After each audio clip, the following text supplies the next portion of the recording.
구독, 좋아요, 알림 설정, 댓글까지 부탁드리겠습니다.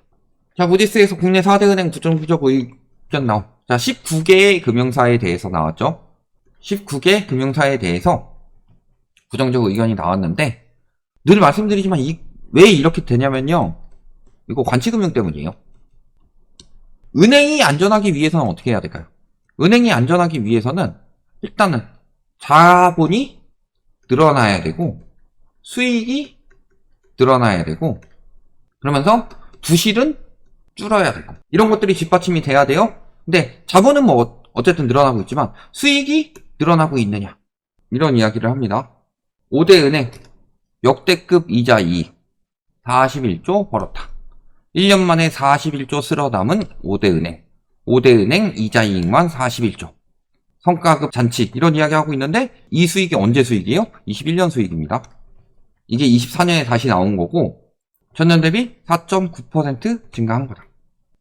자, 돈 잔치 문매 자초했는데, 지금 이렇게 늘어나다가 요때 40조가 된 거고, 다시 이번에 41조 된 거예요.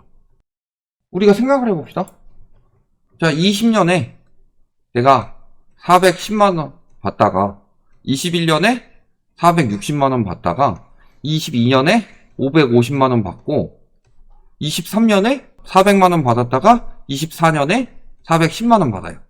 소득 개 감소한 거 아니에요? 그죠? 소득 엄청나게 감소한 거죠. 근데 은행만 돈 많이 번다고 난리치고 있어요. 2년 전 대비로 20% 이상 소득 까였다. 보통 다 이런 식으로 이야기하면서 보장해줘야 될 것처럼 이야기하는데, 은행 소득 까이는 건 이야기를 안 한다. 그러면 은행의 이자 수익이 왜 이렇게 줄게 됐냐? 23년부터. 말씀드렸지만 2022년 10월부터 금리가 뚝 떨어지기 시작한다 그러죠. 뭘로? 관치금융으로. 그래서 앞에 그래프를 보시면요, 이때 2022년 10월에 한국 기준금리는 3.00%였습니다. 근데 3.5%로 올랐는데 지금 시중금리가 3.99까지 떨어졌어요. 이 부분에 대해서 관치금융을 이야기를 하는 거예요. 그러면 첫 번째, 은행은 어때요? 은행 수익은 굉장히 부실해지죠. 왜 부실해지냐면요, 이자 이익이 40조에서 41조로 늘었어요.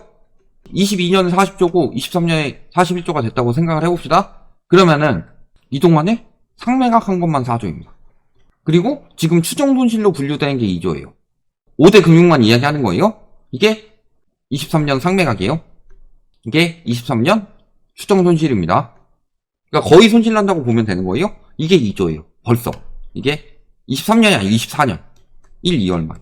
또 지금 23년 기준으로 4대 금융에 물린 경매만 10조입니다. 4대 금융에 물린 중소기업 대출만 8조예요. 이런 것들 다 빼면은 수익이 늘었어요, 줄었어요? 나갈 돈 더 많이 들어왔는데. 그러니까 수익이 부실화되는 거예요. 그리고 두 번째 관치금융의 문제점은 뭐예요? 물가가 안 잡힌다. 그러니까 미국 물가 잡히는데 우리나라는 자꾸 들락날락하는 이유가 뭐예요? 우리나라 금리 왜 올렸죠? 미국이 금리 올려서 원화가치 떨어질까봐? 물가가 올랐기 때문이에요. 그러니까 미국보다 우리나라가 선제적으로 금리 인상을 했죠. 이주열 총재가 먼저 했잖아요. 우리나라는 21년 8월부터 했어요. 미국은 22년부터 했고. 물가 상승 때문이잖아요. 돈을 많이 풀었으니까. 코로나 때 돈을 많이 풀었어요. 돈을 많이 푼 것을 화폐 공급이라고 하죠. 화폐 공급이 늘어났어요. 그러면 공급이 늘어나는 만큼 화폐 가치는 더 빨리 떨어지죠. 화폐 가치 하락으로 인해서 인플레이션이 생긴다. 이건 경제의 기본입니다. 그러니까 집값 올라간다는 사람들 뭐라고 그랬어요? 화폐 가치 하락으로 인해서 실물 가치가 올라가는데 부동산은 실물이니까 인플레이션이 심해지면 가격이 올라갈 것이다. 이딴 개소리 했었죠. 그러니까 화폐가 너무 많이 풀려서 인플레이션이 나왔다. 그렇다는 것은 화폐를 줄여야 되겠다. 화폐를 긴축하는데 내가 강도도 아니고 사람들한테 가가지고 야, 내가 돈 풀었는데 도로 돈 내놔 하고 칼 들고 위협할 거예요? 그게 안 되잖아요. 그게 안 되기 위해서는 사람들이 자발적으로 화폐를 줄인다. 시중에 도는 화폐를 줄인다. 시중에 도는 화폐는 어떻게 줄여요? 은행으로 집어넣어서. 그러니까 기준금리를 올리게 되면은 예금금리가 올라가죠. 예금금리가 올라가게 되면 사람들이 예금을 합니다. 예를 들어서 주식 수익률이 4% 정도 나왔어요. 근데 예금 수익률이 4% 나온다고 생각을 해봅시다. 그러면은 주식은 손실 가능성이 있고 요거는 손실 가능성이 없죠. 그러니까 당연히 예금으로 이동하게 되죠. 그럼 주식 수익률은 더 떨어져요. 그럼 예금으로 더 이동하겠죠. 그리고 두 번째, 대출금리가 2%였는데 얘가 막 한 6% 이렇게 올라버려요. 그러면은 2%일 때는 돈 빌려서 내 집을 살려고 했던 사람이 6%가 되면 집을 안 갑니다. 대출 받을 걸 안 받아요. 시중에 풀릴 돈이 안 풀리죠. 그 다음에 2%대 대출 받은 사람이 변동금리였는데 갑자기 6%로 튀어 올린다. 6%로 금리가 튀어 오른다. 그러면 어떻게 해요? 망했다 하고 빨리 갚겠죠. 팔아서라도. 손실이 점점 커지니까. 예를 들어 1억 빌렸으면 1년에 한 200만 원만 이자 주면 되는데 600만 원이 됐으니까 부담이 3배가 된 거잖아요. 그러니까 갚으려고 한다. 그러니까 금리 인상. 이것은 시중의 자금을 줄이는 역할을 한다. 그래서 한국은행에서 금리를 2차례를 인상해가지고 시중의 자금을 줄이려고 했는데 오히려 자금이 안 주도록 만드는 상황을 나타냈죠. 그렇잖아요. 돈을 쪼여야 되는데 오히려 정부에서 풀고 있어. 그러니까 한은에서 지적을 한 거예요. 특히 부동산 특례 보금자리론 같은 거 하지 마라. 가뜩이나 돈 줄여야 되는데 왜 자꾸 돈 풀고 자빠져 있냐 너. 라고 한은에 경고를 한 거예요. 경고를 하고 그 다음에 자꾸 그럼에도 불구하고 돈을 풀죠. 지금도 뭐 신생아 대출이니 이런 거 풀죠. 지금 현재 주담대에 현재 늘어나고 있는 가계대출의 3분의 2 정도는 정책대출입니다. 과거에 이렇게 많이 정책대출 비중이 늘어난 경우가 없어요. 그렇다는 것은 지적을 하는 거예요. 너네 돈 많아? 그럼 마통 안 내줘. 이런 상황이고. 그래서 지금도 뭐 하얀 바다님 똑같은 질문을 하시지만 지금 2금융권 부실을 1금융에게 전가를 하게 됐을 때 1금융이 버틸 수 있느냐? 요게 핵심인 거잖아요. 2금융권의 부실은 어마어마하죠. 왜 어마어마할 수밖에 없어요? 부실 대출이 많으니까. 그 중에 대표적인 게 PF죠. PF는 뭐다? 사업성을 토대로 얘가 돈 될 사업이다 해가지고 돈 넣는 거예요? 근데 이 사업이 망해버리면 이건 그대로 손실이 된다. 왜 새마을금고 위험하다고 계속 이야기하는지 알아요? 다른 2금융권보다 더 위험하니까. 지금도 보세요. 저번에 인천 새마을금고 올렸었죠. 인천 새마을금고 지금 부실대출 20% 이렇게 나오고 있어요. 9%만 나와도 위험한 거예요. 그죠? 9%만 나와도 위험한 건데 지금 그렇게 나오고 있는데도 안전하다 전체가 7%가 넘게 나왔는데 그러니까 계속 위험하다고 하는 거예요. 이걸 1금융에서 감당 가능하냐? 못하냐? 근데 그 부실을 1금융에서 감당한다고 해서 1금융이 떠안는 게 아니라 펀드나 이런 걸 통해서 자금 조달을 하는 거죠. 근데 1금융권이 망하게 생겼음에도 불구하고 정부에서 시킨다고 할까요? 은행도 기업인데? 물론 어느 정도 전가는 되겠지만 1금융이랑 2금융이 원래 얽혀있는 게 아니라 2금융이 망하게 생겼으니까 1금융이 도와주는 거다. 이 정도까지 가면은 1금융이 어느 정도 도움이 될 수 있을 만큼 도와주긴 하더라도 1금융까지 터질 정도까지는 아니죠. 근데 1금융은 왜 그래도 비교적 안전하냐? 2금융이 위험한 이유는 뭐예요? 위험한 투자를 했기 때문에. PF 같은, 브릿지론 같은.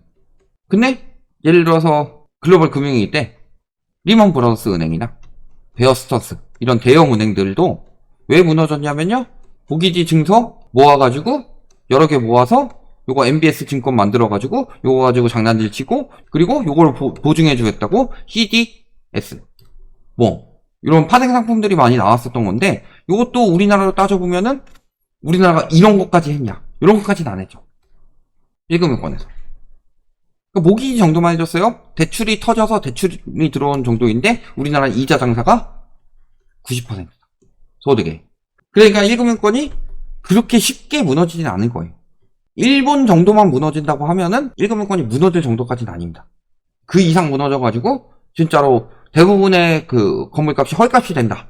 라고 하면 모를까. 근데 우리나라가 앞으로 고령화 속도는 일본보다 빠르지만 지금 당장으로 생각해보면 어때요? 지금 당장으로 생각해보면은 아직은 일본만큼 빈집이 많진 않다. 물론 지방 쪽에다가 많이 빌려줬으면 그렇지만 우리나라는 또 수도권 집중적으로 많이 올랐었죠. 그 다음에 광역시나 세종 이런 쪽으로. 그러니까 거기가 어느 정도 붕괴돼서 은행권 손실은 불가피하겠지만 당장 망할 정도는 아니다. 왜냐면 일본이랑 가장 큰 차이점은 우리나라는 전세제도가 있어서요. 떨어지는 거를 어느 정도 완충해주는 그 효과가 있습니다. 그러니까 다른 것들은 다 위험한데 장기적으로 보면 무조건 일본보다 위험해요. 근데 단기적으로 봤을 때 전세 보증금이라는 그 완충장치가 1차적으로 남아있기 때문에 순식간에 리먼 브라더스 은행 무너질 때나 일본 무너질 때처럼 무너진다기보다 우리나라는 그래서 장기간 하락이 오는 거다. 이런 부분을 생각을 해보시면요. 무지수에서 4대 은행 경고를 해서 부정적으로 했다. 지금 그거는 이제 수익성이 떨어지고 그러니까 저기 투자 가치가 좋지 않다. 이런 소리지만요.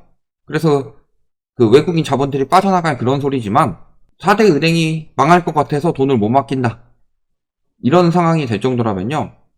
다른 데 투자해놨어도 다 망할 수밖에 없습니다. 그건 그 정도 급의 여파인 거고요.